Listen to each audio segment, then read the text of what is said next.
এই 1 বছরে এই পরিস্থিতি তৈরি করতেছে, হাসিনা 16 বছরে করছিল, তাহলে তো সামনে তো এরা আরও বিপজ্জনক পরিস্থিতির দিকে নেবে। কাজেই শয়তানকে মোকাবিলায় শয়তান রাখা জরুরি। কাজে তাহলে বোধহয় এদের পাশাপাশি আওয়ামী লীগকেও রাজনৈতিক স্পেস রাখতে হবে, এইটা অনেকের আন্ডারস্ট্যান্ডিং, যেই কারণে এই আলোচনাটা তুলছে। এই যে কিছুদিন আগে বিআইজিডি ব্র্যাকের একটা যে জরিপে দেখালো আওয়ামী লীগের সমর্থন 7%, দ্যাট মিনস এটা একটা ন্যারেটিভ আস্তে আস্তে দাঁড় করানো, এস্টাবলিশ করে যে আওয়ামী লীগের তাহলে পরবর্তী ফাইনাল নির্বাচনে আগে দেখাবে 10 থেকে 15% জনমত আছে, এইটা বাদ দিয়ে তুমি কেমনে নির্বাচন করবা। তখন বিদেশিরা আমাদের যে এই যে অর্থনীতি যেভাবে ওয়েস্টার্ন বেস অনেকখানি 10 বিলিয়ন, মার্কিন যুক্তরাষ্ট্রের 13 বিলিয়ন, ইউরোপীয় ইউনিয়নে, তো তারা বলবে যে আমরা শার্ট প্যান্ট কেনা কমাই দেবো তোমাদের দেশে যদি তোমরা ইনক্লুসিভ রাজনীতি না করো।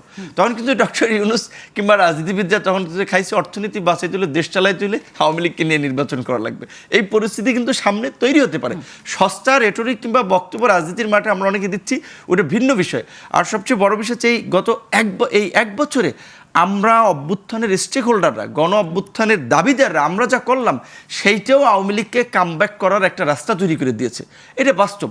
সো সেই জায়গা থেকে এখন আপনি যেটা বলছেন যে জিও পলিটিক্সের জায়গা থেকে ভারত ছাড়াও এটা ঠিক অন্যান্য প্লেয়াররাও মনে করছে যে হাসিনা যেই ন্যারেটিভ দাঁড় করায় দিয়েছিল সেই ন্যারেটিভ তো অনেকখানি সত্য, যে in the absence of Awami League এখানে এক্সট্রিমিজম রাইজ হবে, হ্যাঁ, ইসলামিস্টরা ক্ষমতা দখল করবে। এখন এইটা ভাই, আমরা তো সবাই মুসলমান, কাজে এখন আমি গণ অধিকার পরিষদ করি দেখা আমি ইসলামপন্থী দল না, এটা তো আপনি আমার বলতে পারেন না। ইসলামপন্থী দল, অন ইসলামিক দল, এইভাবে তো বলা যায় না। তো এখন বাংলাদেশের জিও পলিটিক্সটা মাথায় রেখে আপনাকে দলীয় কর্মকাণ্ড, ফিলোসফি ঠিক করতে হয়। সেই জায়গা থেকে এখানে ইসলামিক দলগুলোর কিছু ভূমিকা, কর্মকাণ্ড, এইটাও বিশেষ করে শেখ হাসিনার কে মানে ইজি করার একটা রাস্তা তৈরি করে দিয়েছে। কারণ আমরা তো ওই রকমের সচেতন না, আমরা নিজের ধান্দার জন্য, স্বার্থের জন্য এমন বক্তব্য মাঠে ছুড়ে দেই, এমন কর্মকাণ্ড ছাড়ি, আমরা এটা চিন্তা করি না এইটার পারিপার্শ্বিক ইফেক্টটা কী হতে পারে।